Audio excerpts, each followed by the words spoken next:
have sound and video. That's the goal.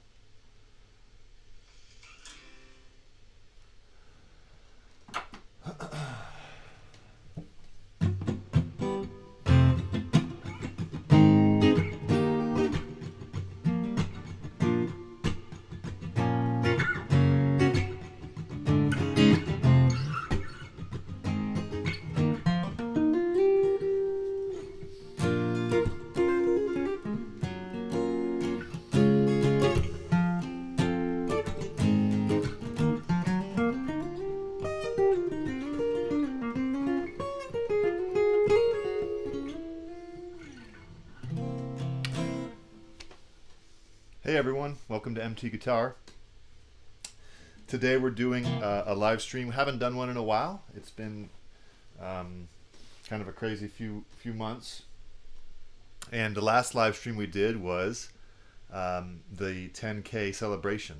And I got such great feedback from that, so really appreciate you tuning in, and really was wonderful to hear from you all. And you know, we were doing more live streams earlier on some music theory, on techniques, on you know, how to practice different cage concepts, and I thought tonight, before the week starts tomorrow, we would jump into a live stream and kind of get going on that again, because I really enjoy interacting with you all in real time and hearing your questions, and kind of getting to know, you know, the different people on the channel, etc. So it's Sunday evening. Not expecting a huge crowd, but you know, we'll make do. So I've got 5 tips for making scales musical. I actually went ahead and I couldn't stop at 5, so I made 3 bonus ones. So I'm going to put this up to the camera. I'm going to go through each one during the video, and I know you probably can't see that. And there's a delay, so I can't see what it looks like for a sec. So let's see here. Oh, of course,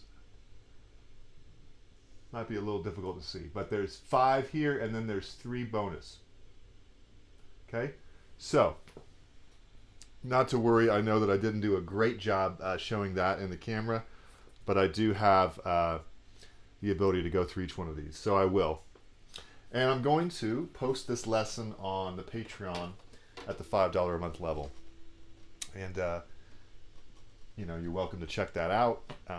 We're having a lot of fun over there with, you know, posting tabs, chord sheets, study guides, etc. There is one backing track on there only, but I'm hoping to get more backing tracks on there in the near future, and lessons like these as well. So let's start. All right. And feel free to say hello. Hope you're doing well. Feel a little rusty on the live streams, so say hello and make sure that let me know that you're out there, kind of thing. All right. The first way to make a scale musical. Let's first off just back up and decide, and define what the issue is. We're taught scales, and we usually learn scales as an ascending and descending pattern, meaning if I'm taught a C major scale, okay, this is the most played out exercise ever, right? It's just a C major ascending scale and descending. Ascending meaning going up, descending meaning going down. And it happens so frequently in practice and in the history of music education that it seems like that's what a scale is. Just up and then down, right? And that's, in my opinion, that's inaccurate, because that's just one of potentially, you know, thousands of ways to play a scale, if not millions, if you think about rhythmic variety. So what a scale is really a collection of notes. So let's redefine scale, and let's just understand that it doesn't have to be going up and down, because we learn scales. A lot of people learn this scale, and then literally they just move on, right?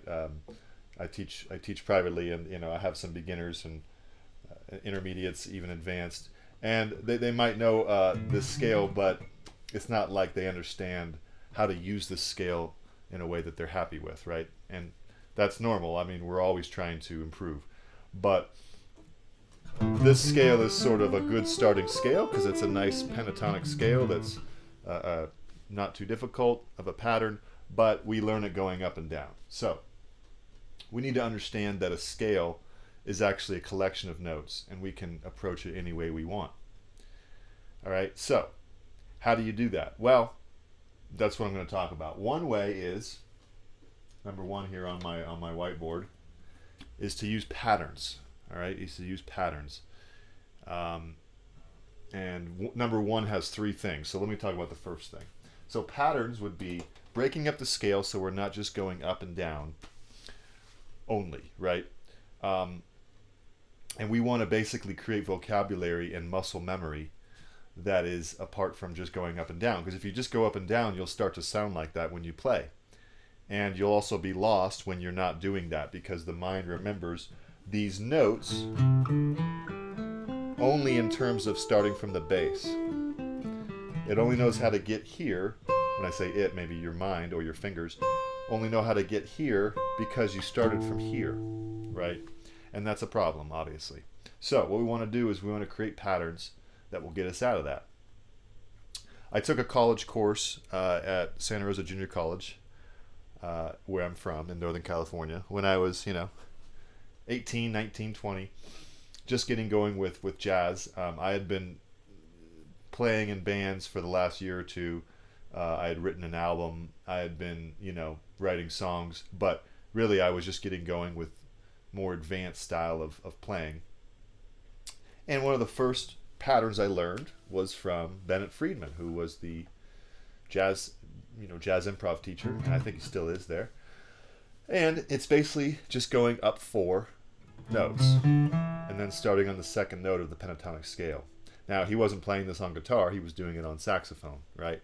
So it doesn't matter what instrument it is, it doesn't matter what position it is. I could be doing the A minor pentatonic here, or here, or here, here, right? There's 5 positions, but most people are familiar with this position, so why don't we start here? So I'm going to go up 4 notes, then I'm going to start on the second note of the scale, which is here. Go up 4 notes. When I say go up 4 notes, really we're going up 3 from the first note. If you combine the first notes, 4 notes total. 4 notes, 4 notes.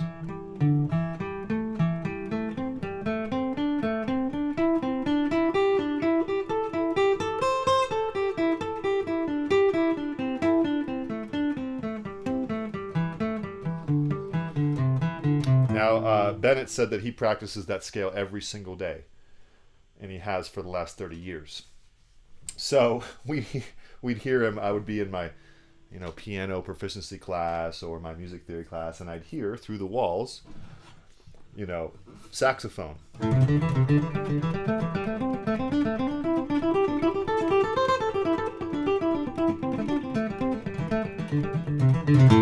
And you'd hear that every day, maybe around 10 a.m. I forget, but it was funny. Everyone in the building kind of knew it was happening. So you would want to put on a metronome, because the next part of number 1 is technique. Okay, technique. So patterns and technique. I still have some more patterns to go over, but I kind of want to go over all of number 1. Technique is executing a musical idea with good sound and good time. Really, that's kind of what it's about. So that when you have an idea with a collection of notes and a scale, you can pull it off. All right. So if I just ran through this scale without, if I ran through this scale without perception of rhythm or time, it would just kind of be notes flying all over the place. What I want is to play this scale with good time, with good sound, so that when I'm playing, improvising, I can basically create a nice musical idea and not just to play notes out of a scale, right? So I'm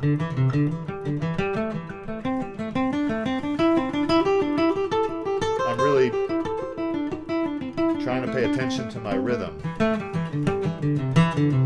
and and I was accenting the first of every 4 notes. You don't have to do that, but you could, right? You want to think about, when we say we want to play a scale musically, let's define what musically might mean. It might mean really good rhythm. It might mean a singable melody. It might mean dynamic, soft and loud. It might mean knowing where the downbeat is. Cueing the listener in into what you're doing. If you have a musical idea, there's a lot of information there, right? There's the chords, there's the scales, there's the rhythm, there's the downbeat. Can you convey that with a simple riff? All right. So, not so easy to say in words, but you want to use all these things, which we're going to go over. All right. So, patterns and technique, and then the last thing I said on number 1 is theory. And theory just means, well, not just, but one of the things theory means is knowing where you are in a scale, because a scale is a collection of notes, but the theory behind the scale is so crucial, right? So you might have an A minor pentatonic scale. Pentatonic means 5 notes, penta. And so the first note of the scale is the root, all right? So there's the root. There's 4 more notes, and then here's the root again. There's 4 more notes in the root. The root is also 1. Mapping the scale out, for minor pentatonic, it's 1, flat 3, 4, 5, flat 7. It's more than just being able to name it, it's also training your ear, because the 1 has a certain sound. You know, the 5 has a certain sound. So instead of thinking of a scale, I'm thinking of scale degrees. Okay, I'm thinking I want to go to that 5. Yeah, da, da, da, da. Now I want to go to the 1. And I hear that before I even play it, right? So, feel free to say hello and ask questions. I'm wearing my contacts, so I may need to read it from my phone. Thanks so much, Danny. I really appreciate that. Thanks for letting me know. And feel free to say hi if you're tuning in, and let me know if this is making sense and what isn't making sense, right? So, patterns, technique, theory. I consider that kind of really a good place to start, all right? And so another pattern would be skip a note, all right? Skip a note. So let's go to a different scale. Let's say I go to, I don't know, G major scale. We see a lot of songs in the key of G. All the bending made me go out of tune here. There we go. So what happens when you play the blues? All right, it's A. A-L-M-A-O. Thanks, and I appreciate your recent comments. And A is a big fan of the Pink Floyd Friday, so we're going to do some Sid Barrett one of these days. He's been asking for that. Go ahead, hit the thumbs up and subscribe if you're watching. And also, you might want to check out the Patreon if you want to check out some tabs. So just throw them out there. But yeah, hit the thumbs up. I appreciate it. All right. Another pattern would be skip a note. So if I'm in G major, the major scale has 7 notes, right? So let's just go through that. If I have 1, 2, 3, 4, 5, 6, 7, then I start over. 1, 2, 3, 4, 5, 6, 7, 1. That's the theory part of it. And you know, that's what I work on with a lot of my private students, mapping it all out to begin to train your ear. But going up and down, let's be honest, that's going to get old, right? And it's actually, if you do that too much, you'll start to sound like that. So what we want to do is mix it up. We're going to skip a note, go to the next note. Okay? So we're going to skip this second note and go to the third note. Then we're going to start over on the second note of the scale. And then skip this note. So we're skipping this note, skipping the next note, skipping the 3rd fret, skipping the 5th fret. See? And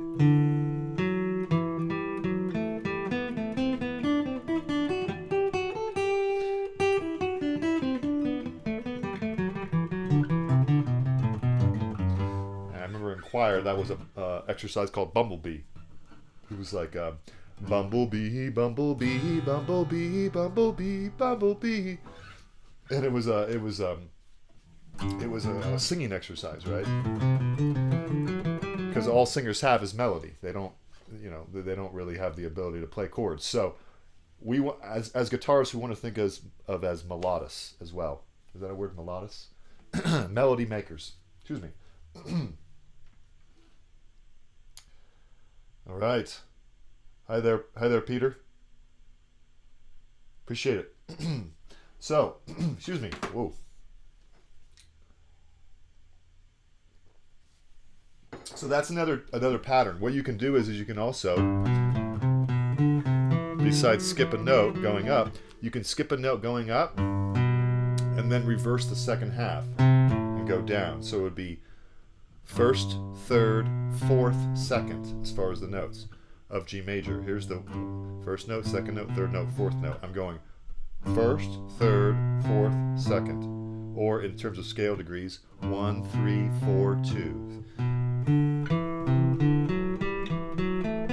It's actually quite a musical pattern. Really keeps your fingers guessing.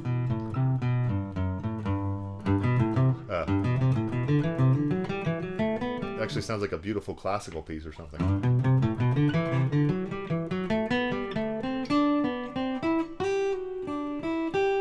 Trying to play it a little more musical there by using dynamics and tempo fluctuation.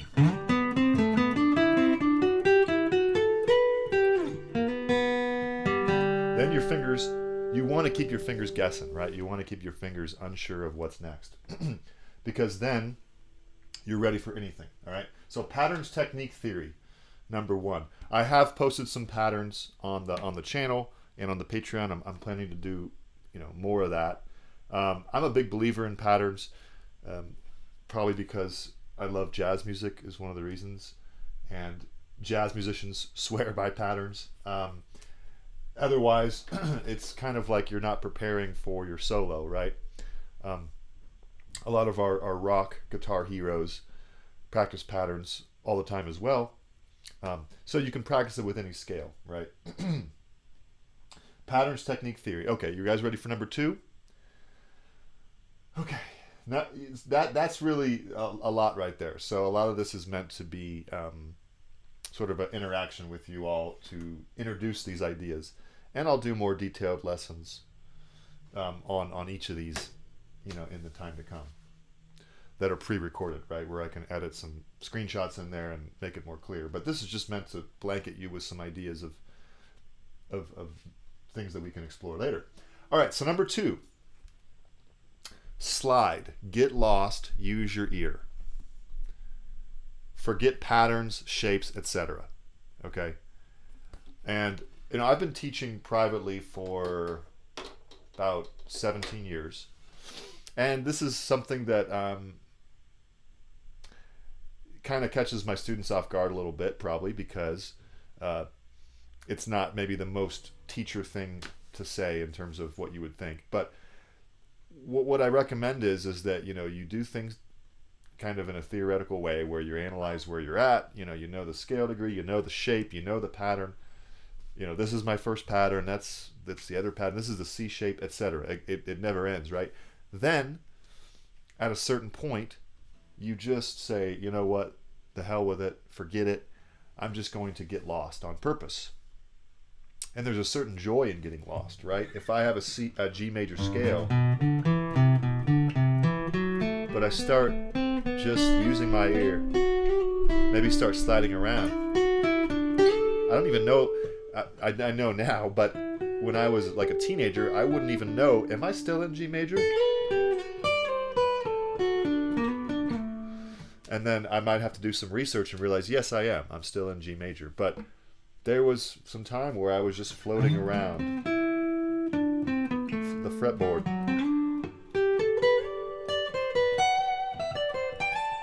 And I'm going to start making some videos about embrace the noodle, embrace the noodling. I had a funny joke about that with one of my students. I think noodling is a wonderful thing. You just have to balance it with theory and technique and everything else. But you have to noodle, right?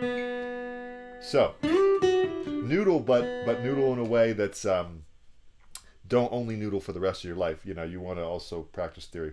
I need to develop my spiel on that, so I'm not ready for that. But if you say I'm going to slide around and get out of the position, get out of the area that I'm used to, you rely on your ear, and that's fine, right? Your ear is a wonderful thing.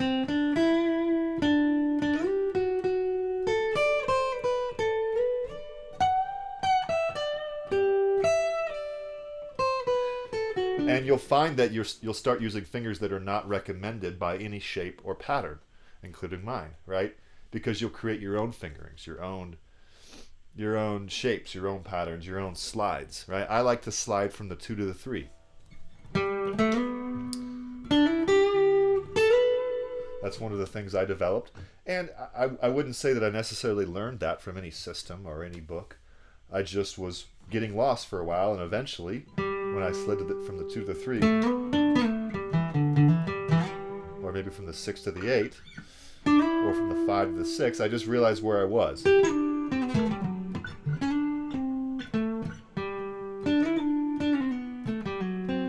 Okay, that's all G major. So, slide, get lost, use your ears. Forget patterns, shapes, etc. That's number 2. All right? How's this going? Making sense? Cool. I'm getting back into the swing of things for the live stream. It's sort of a different vibe than making a video, a pre-recorded video. All right. So number 3, ready? All right. Number 3 is learn melodies. Okay, this is crazy. I think it's one of the most taught things out there, under discussed. Learn melodies, analyze scale degrees, but it's the learn melodies part. Be a scientist with others' music. All right, so that's number 3. So learn melodies, analyze scale degrees, especially the learn melodies part, because because guitar is a chordal instrument. We learn chords, and that's great. I love chords, but we also want to learn the melodies. And I didn't realize this until I started studying jazz, because jazz usually isn't sung by the person playing the instrument, whereas in every other style, when there's a guitar player, usually there's no need to play the melody because there's a singer, right? But jazz and classical are instrumental. So in jazz and classical, we're learning melodies constantly,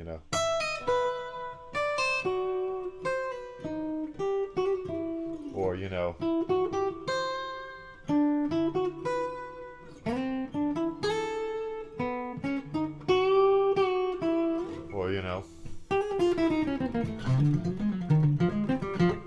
bebop, swing, classical. We have to learn melodies as instrumentalists. With other styles of guitar, even blues, but especially like rock, pop, country, folk, we get away with just playing chord progressions, and then all of a sudden we want a solo. And when we're, and I don't mean to sound degrading, but I'm just saying that in terms of what I learned in guitar education from the general vibe of guitar education was, here's your scale, go have fun, right? Here's your pentatonic scale, go have fun, without learning melodies, all right?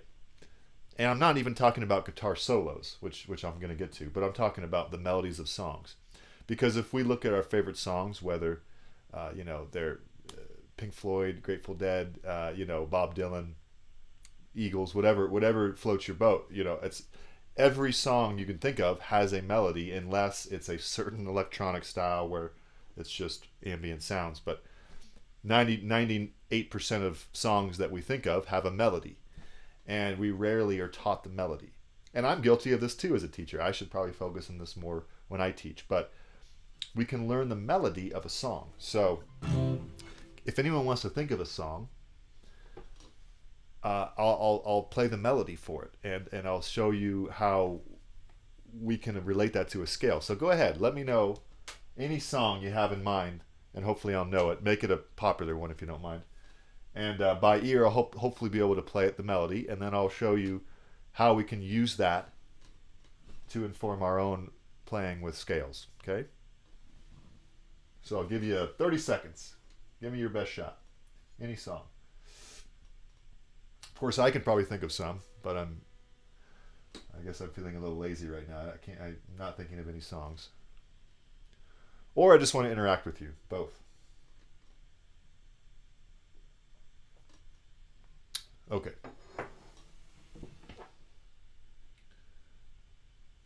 All right, so Sweet Home Alabama, okay. Beast of Burden, perfect. Hey, Jan. All right. Hey, Ty. Thanks, guys. Yeah. So both of those are great. So Sweet Home Alabama. All right.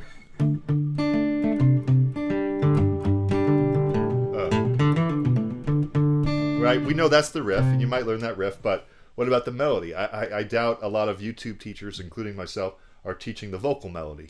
And this is something that if you really want to take scales to the next level, you might want to learn some melodies. So I might go.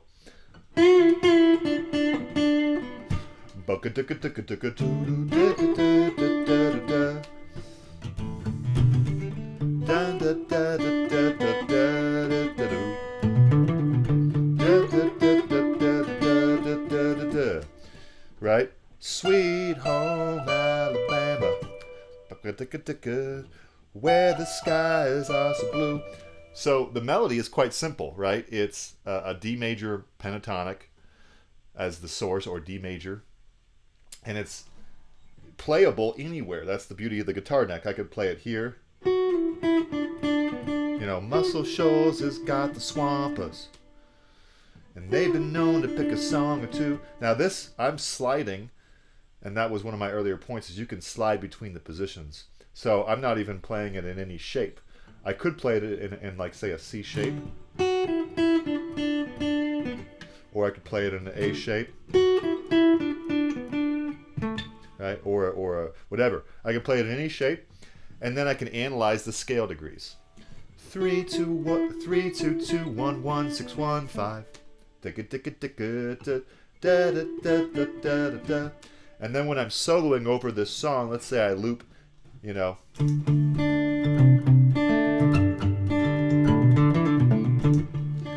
I can now play that melody and use it as an inspiration, right, to add to my vocabulary.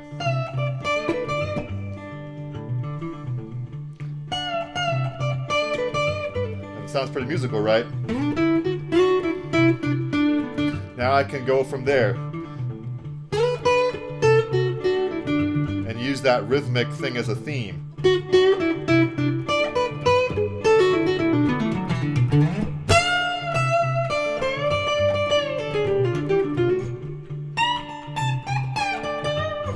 And I'm using that rhythmic thing as something to go off of, because if I just have a scale with no rhythm, it's going to be hard. I'm going to have to be brilliant all the time and come up with amazing musical ideas. But the melody is already arguably brilliant, right? I mean, it was a hit. So your favorite songs already have brilliant melodies using the scales. You can play the scale in multiple positions. You can analyze the scale. 3, 2, 2, 1, 1, 6, 1, 5. And then you can say, what's the rhythm at? Da, da, da, da, da, da, da. Let me play other notes. I'm just going to play random notes in the D major pentatonic, but in that rhythm, right? So the melody, it's I need to make a whole playlist on how important the melody is, because it's easy as a teacher to skip that, right? But as I was preparing for this lesson, I was thinking, you know, how do you make scales musical? Well, how are scales made musical in a popular context? Melodies, right? The purpose of, well, not the purpose of a scale, but one of the main purposes of a scale is to make melodies. So learn melodies.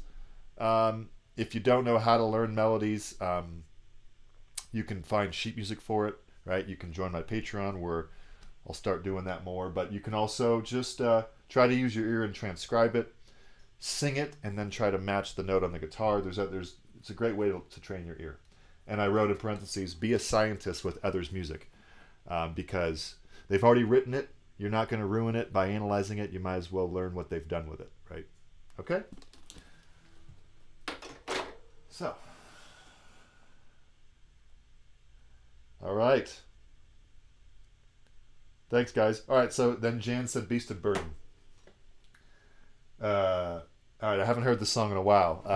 Imagine be a beast of burden. All right.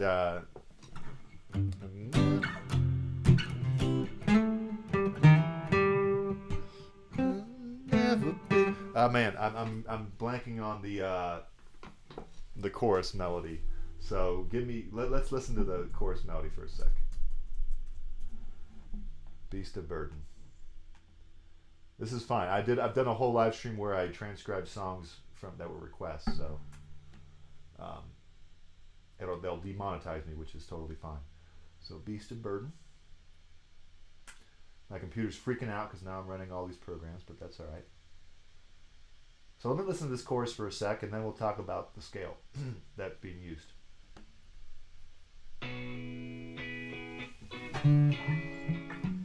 Oh yeah.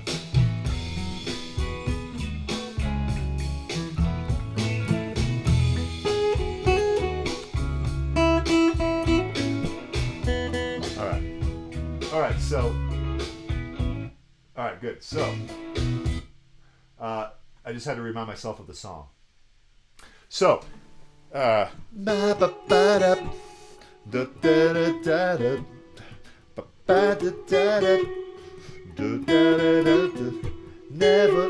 never, never going down it down.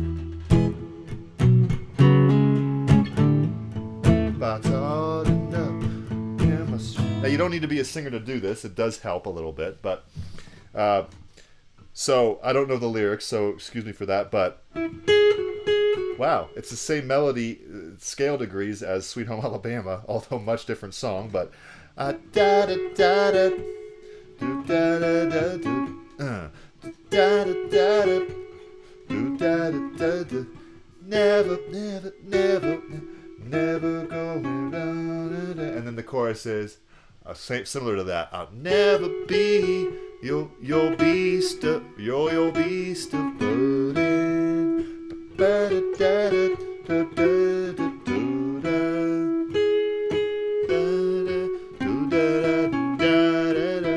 This confirms one of my theories, is that most of the songs you love, not even me, but you, are in major pentatonic, if they're in a major key.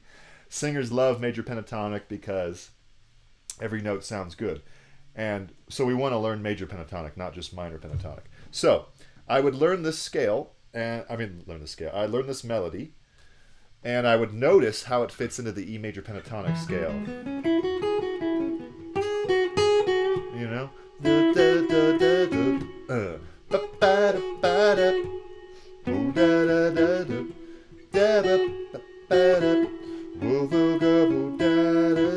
And then even on the bridge, am I strong enough, and I'm rough enough, and I'm wide enough to see, right? So that's all E major. He's going into the 7th degree, so it's not pentatonic. But you would notice the scale degrees. What are the scale degrees? 3 2 3 2 6 1 1 2 6 3 2 3 2. Now, anytime I do this kind of scale degree analysis, people kind of, their eyes glaze over, and they think, "Gosh, he's sucking all the magic out of it." And I wouldn't necessarily disagree with you. My guitar teacher, Keith Allen, in high school, had a funny little saying. He said, "You learn all this stuff, and then when people, and then you do this thing where you've prepared all the material, right? Where you've learned all the theory, and you're using all this great stuff. But then when people ask you, 'Gosh, how did you play that?' You just say, 'I just felt it.'" You don't tell people, "Oh yeah, well, I've trained my ear to notice the 3rd degree and the 2nd degree." Obviously, that would take all of the fun out of being a rock star, right? No one wants to hear that. I'm just kidding. We want to hear that because we want to get better, but the joke is there that you do all the work behind the scenes, and then when people ask, "How did you come up with all these wonderful notes?" "Oh, I just heard it. I just felt it." And that's true with a lot of musicians. Wes Montgomery would say, "I never practice." One of the greatest jazz guitarists alive. And then they did a little research years later and asked his roommate. The roommate's like, yeah, he was practicing all day. So, all right. So that's my spiel on learn a melody. It's super important, rarely taught, and you want to basically play the melody all over, analyze the scale degrees, and then when you're playing the song,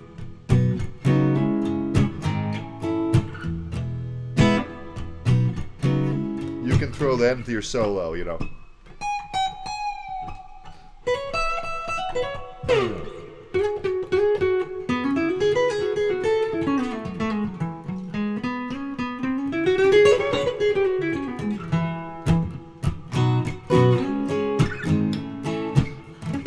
Okay. And now I'm using that as a vehicle to jump off to other improvisations, whether it be similar notes, similar rhythms.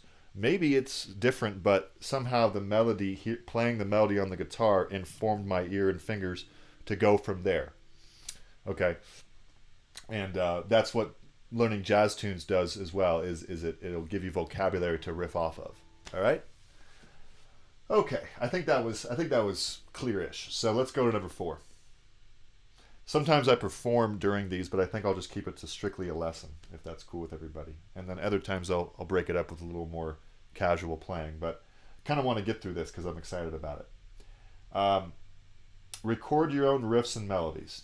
Develop your own vocabulary. All right, that's number 4. Record your own riffs and melodies. Parentheses, develop your own vocabulary. Okay? Again, how do you teach this? I don't really know, but I'm going to try to talk about it at least. So, thanks, Peter. Thanks, Ty. So if we want to learn, record your own riffs, I might say, all right, I've been messing around with the blues scale, a minor pentatonic with a flat 5.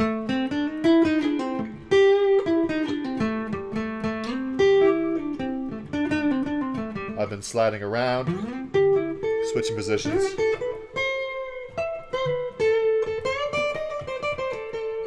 But let's say, I feel like I'm just wandering around the scale. I'm not really making any progress as far as, feeling like anything is memorable. So you just want to force the issue. Say, you know what, I've got my looper pedal out, or I've got GarageBand open, or whatever you got going on. Even your phone, right? Voice memos or whatever recording device on your phone. You'd say, I'm going to have just the simplest melody. Doesn't have to be anything amazing. Now I'm going to loop it. 3.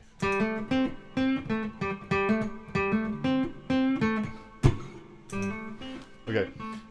I've looped a melody. What's the big deal? Well, let me turn it off for a sec. Basically, now I have something that's part of my vocabulary. It's uniquely mine.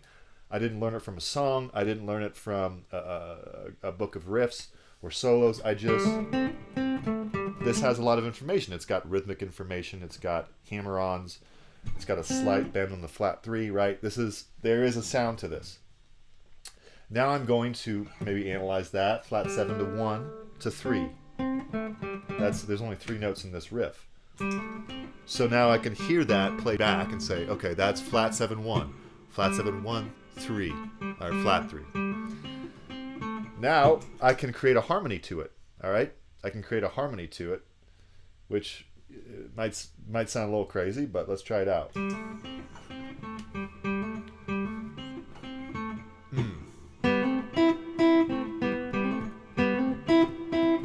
Let's loop it.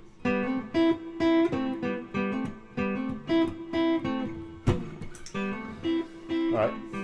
Kind of cool. A little groovy thing.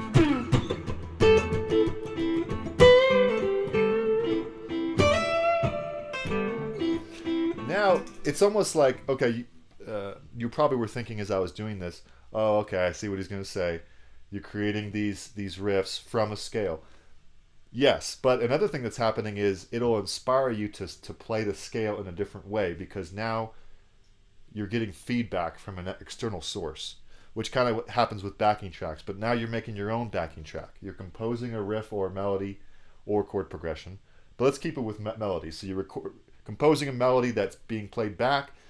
Now you can play scales over that, and you might find yourself being more musical.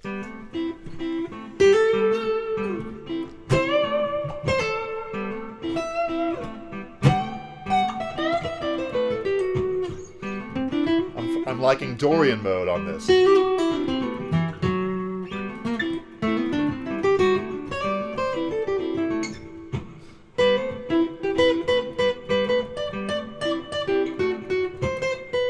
I'm finding all these new ideas I may not find without this being recorded.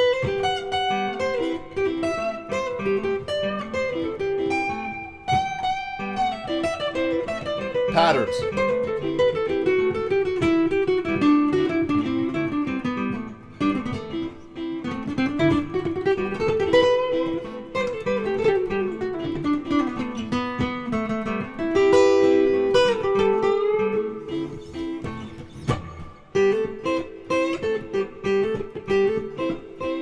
Put an octave on that.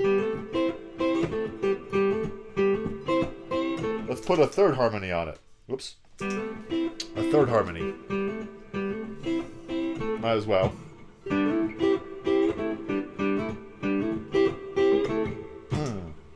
Oh, whoops. I wasn't recording. Here we go.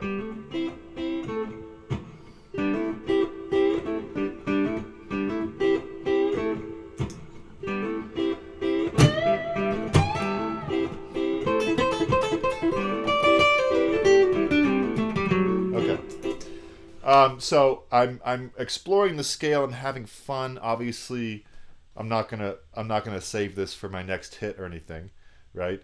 I mean, I've written far more riffs and chord progressions that have been lost because they were just for practice purposes. Maybe that's stupid of me, right? Maybe I should try to make everything I create a song. But most of the time, it doesn't become a song. It just becomes a tool to get better at music. Then when something really magical hits, I'll say, okay, I'm going to make that a song. That's amazing. But this, this is just a little riff that got me going on the scale. And I can analyze the scale if I want. I can practice my patterns. I can practice sliding around and getting lost. All the meanwhile, I'm playing along with something, all right? So record your own riffs and melodies. Develop your own vocabulary. Hopefully that's making sense. So that's number 4. We're almost there. Number 5, ready? And let me know how it's going and any questions you're having. Also, maybe what song you're learning currently of mine or what lesson you're going through. And, all right. So, maybe make sure to hit the thumbs up if you don't mind. And definitely subscribe if you haven't already. Hit the bell icon and check out the Patreon if you want to, have access to all the tabs and chord sheets on the channel. I think there's a lot by now. It's growing, right? So stuff to look at if you're interested. All right, number 5 might be a little obvious, but it's learn guitar solos. And this is arguably something that you might, this is what you'll see all across YouTube as well, right? Learn the guitar solo. And I love teaching guitar solos and learning guitar solos. But I underlined the word analyze, all right? Because on number 3, I said be a scientist with others' music. So if you learn a guitar solo, learn the solo, but recognize that creatively speaking, there's not a whole lot of creativity going on when you're learning somebody else's solo, right? It might spawn creativity later or even right then with something right away, but generally you're learning somebody else's vocabulary, which that's what I do on my channel all the time, right? I'm always teaching others vocabulary because it's really important. The Beatles, before they had a hit single, had a repertoire of 300 or 400 songs memorized, right? That's how they learned music theory, is by learning 300 or 400 songs in the rock and roll, R&B, country genres. And they would play 8-hour concerts 7 nights a week in Hamburg. So if you want to know how to write great songs and great melodies and be creative, learn from the Beatles, right? And learn from the Stones, who learned all the blues riffs, all the vocabulary of Muddy Waters, and etc., right? So learn guitar solos and analyze. Now, guitar, it's self-explanatory as far as learning a solo, right? Just learn it note for note. But analyze. What do I mean by analyze? A few things. One is the scale degrees. I've talked about that. Every note can be analyzed as far as the scale degrees, right? What else do I mean? Well, the position, right? The position. I'm blanking right now, but any solo I've taught, right?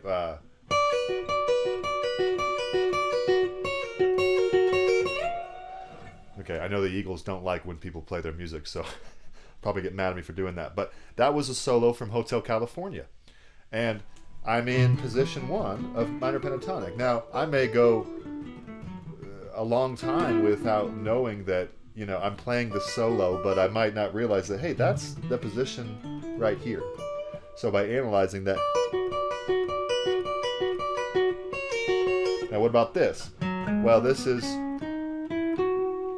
F sharp major, like pentatonic, say, in the C position. So when I do this, I might have been practicing that scale and not realize that that's in that song. So now you're developing vocabulary within positions of the guitar. You've done the hard work of learning all 5 shapes. You've done the hard work of saying, okay, here's major pentatonic, here's minor pentatonic. Go ahead and go through your solos that you know, the riffs that you know, map out what position it's in. It's actually quite easy to do because you probably have already learned some riffs and some solos. And then you say, holy heck, there's that shape. There's that shape I've been working on. Now when you're playing a solo, you can steal it. Nothing wrong with that. Maybe not with lyrics, but with musical ideas, that's been happening every day, right? Everyone steals licks all the time. So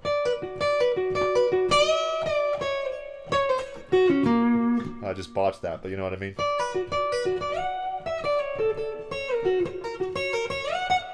Now, if I played it that similarly, people would know that I'm which is fine. You can quote something literally, and people will kind of laugh, or you can kind of make it into your vocabulary, which is more common. You just naturally play it.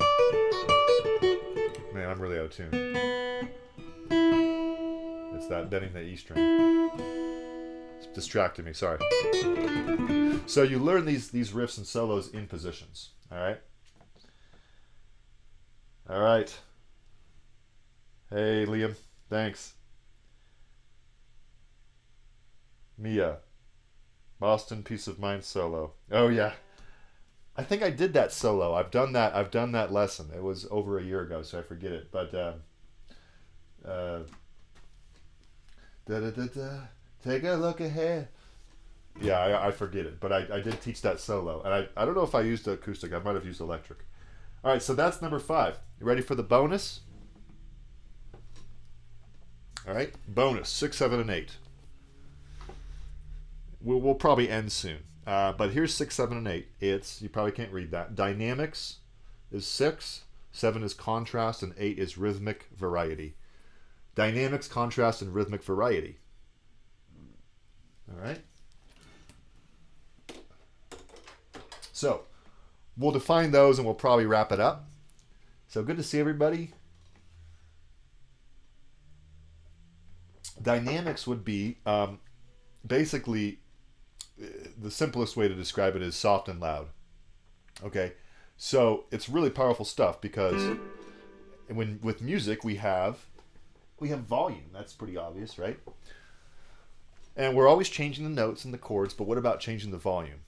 Okay, you can change the volume anytime you'd like, and it will. For one thing, it gets people's attention, right? If I'm just always playing the same volume,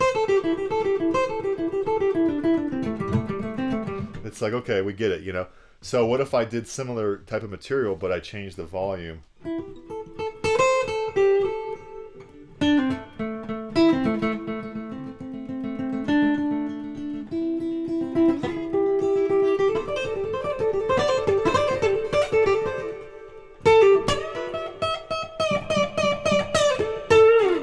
right? So I'm being extreme, right? I'm probably wouldn't be that extreme in a real setting, but I'm getting soft and loud, and it's almost like people, what's up with that guy? What, you know, what's the big deal, right? Because it's almost like with soft and loud, you're creating a story, you're creating something that's more than just notes. And so even if you're playing a scale, even if you're doing the very thing that I mentioned at the beginning of the video, where you're just going up and down, which there's nothing wrong with that, right? But if you're just going up and down a scale, oh God, wow, must be something wrong with the string by this point if it went that out. If I'm going up and down, what if I did that with dynamics? I can make it more musical even without changing the notes.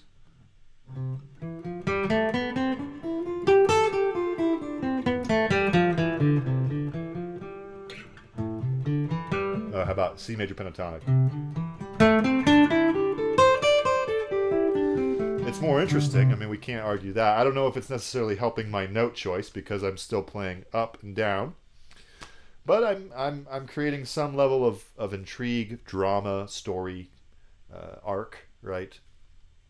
So instead of just a graph going like this, we're creating peaks and valleys. Okay, so that's dynamics. You can do that anytime you're feeling a little stiff and bored, and then you can throw in some dynamics. 7 is contrast. All right, you could talk for a long time about contrast because there's thousands of examples, but I'll just stick with a few examples. Let's say I'm playing a lot of let's see how I make this point.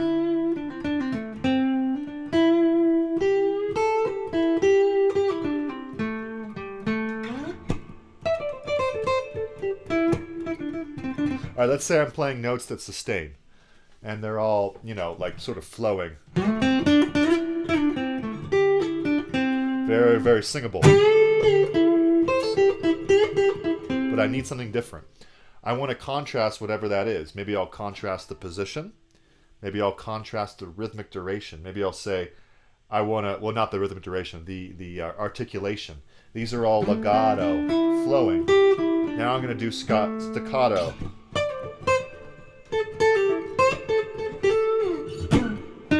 Back to flowing.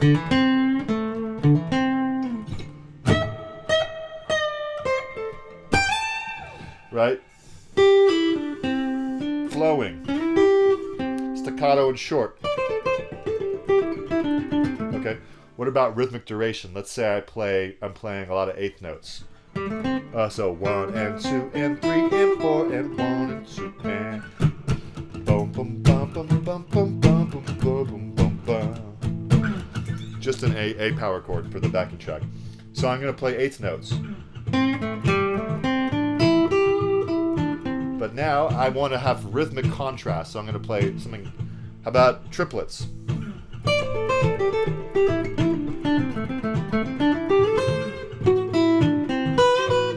Back to eighth notes. How about dotted? How about triplet quarter notes? 1 2 3 1 2 3 1 2 3 1 da da da da da. How about dotted eighth notes? 1 and a 2 1 and a 2 and a 3 and a da da da da. How about 16th notes?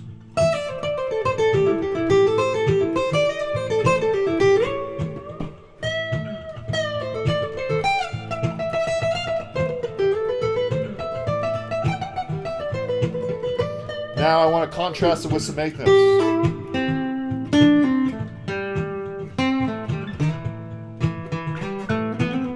Okay, now I'll contrast it with dotted eighth notes. Alright, should we try the triplet 16th?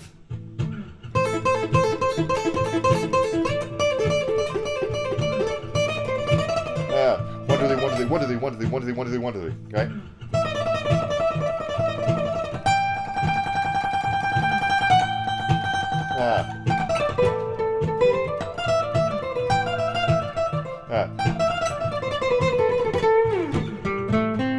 Back to eighth notes. So I was trying to consciously contrast. Now, if I did that in a jam, people would look at me all weird and say, "What's wrong with you?" Right? So these are practice tools. Then when you're jamming, I would say I'm gonna forget about it, and I'm just gonna have this stuff flow through me. Might take months of practicing, saying I'm gonna do eighth notes. Now I'm gonna do triplets. Now I'm gonna do 16th notes in a very boxed, predictable manner, and then you'll be jamming with your buddies or with your backing tracks or just by yourself even, and all of a sudden you'll throw that in naturally. All right, that's the goal. That's the goal. So you work on this stuff for months or even years, and it starts to flow through your playing. So dynamics and contrast are the two bonuses. Oh, I'm sorry. That was rhythmic variety. So number 7 and 8 I kind of combined, but number 8 is rhythmic variety, which is what I just mentioned on contrast. So those are the 3 bonuses. So we've covered 8 things, 5 which we went into more detail about. To summarize, patterns, technique, theory is number 1. Number 2, slide, get lost, use your ear, forget patterns and shapes. 3, learn melodies, analyze scale degrees, be a scientist with others' music. Number 4, record your own riffs and melodies, develop your own vocabulary. Number 5, learn guitar solos and analyze them. What position are they in, where are they in, and the scales you already know. Bonus, use dynamics, use contrast, and rhythmic variety. All right, we're going to sign off, I think. And so good to see everybody. This was fun. It had been a while. So, posted a new Ed Sheeran video today. Check that out. We had a fun Pink Floyd Friday. We did Hey You, which was, boy, that was a lot of work, but it's turned out really well. I'm really happy with that one. So check that out. Also, hit the thumbs up and subscribe and check out the Patreon. You know the drill. So we'll be continuing on with more live streams in the near future. Wanted to fit one in before the week because it's going to be a crazy week. So hopefully you've enjoyed. Good to see you all. And yeah, have a wonderful night or day wherever you are. Looking forward to seeing you next time. Bye, everybody.